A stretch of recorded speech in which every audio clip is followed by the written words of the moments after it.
IT గానీ ED రేడు అట్లాంటి ఏం జరగలేదు. ఒకవేళ జరిగిన ఉంటే నేను ఇట్లా మీ ముంగట కూర్చోదింది కాదు, మీరందరూ కూడా లోపల అలౌడ్ లేకపోతుంటే అట్లా ఏం లేదు. జస్ట్ వరంగల్ పోలీస్ వాళ్ళు అప్పుడు ఈడీకి సంబంధించిన అప్పుడు వాళ్ళు local state government Kaloji Rao university వాళ్ళు అప్పుడు కేసు వేసి ఉంటే పీజీ సీట్స్ కోసం వాళ్ళు మన పోలీస్ స్టేషన్ లో కేసు వేస్తే వాళ్ళు వెరిఫికేషన్ కోసం వచ్చారు. అంతే కనుక వాళ్ళు ఇది ఈడీ రేడ్ కాదు, ఐటీ రేడ్ కాదు, ఈడీకి సంబంధించిన వెరిఫికేషన్. అది మన స్టేట్ గవర్నమెంట్ మన Kaloji university health sciences university పరంగా అప్పటి వరంగల్ నుంచి వచ్చి వాళ్ళు ఇక్కడ వచ్చి వెరిఫికేషన్ చేయడానికి వచ్చారు అంతే. అండ్ అపియరెన్స్ నోటీస్ కూడా ఇవ్వడానికి వచ్చారు.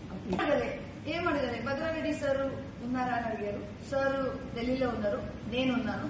సో సరే అమ్మ మీరు పిలిచిన అపియరెన్స్ మీరు రావాలి, మీరు కానీ భద్రారెడ్డి గారు రావాలి, వరంగల్కి రావాలి. సరే సార్ వస్తామని చెప్పినాం.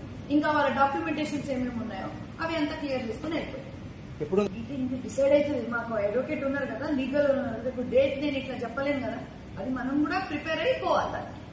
అదేం రేడ్ కింద రాదది, వెరిఫికేషన్. ఇప్పుడు మన పోలీస్ కంప్లైంట్ వెరిఫికేషన్కి వస్తారు కదా, అట్లా వచ్చినట్లు. కానీ వాళ్ళు ముగ్గురు వచ్చేసరికి అందరు కొంచెం అలచలైనట్టు అంతే.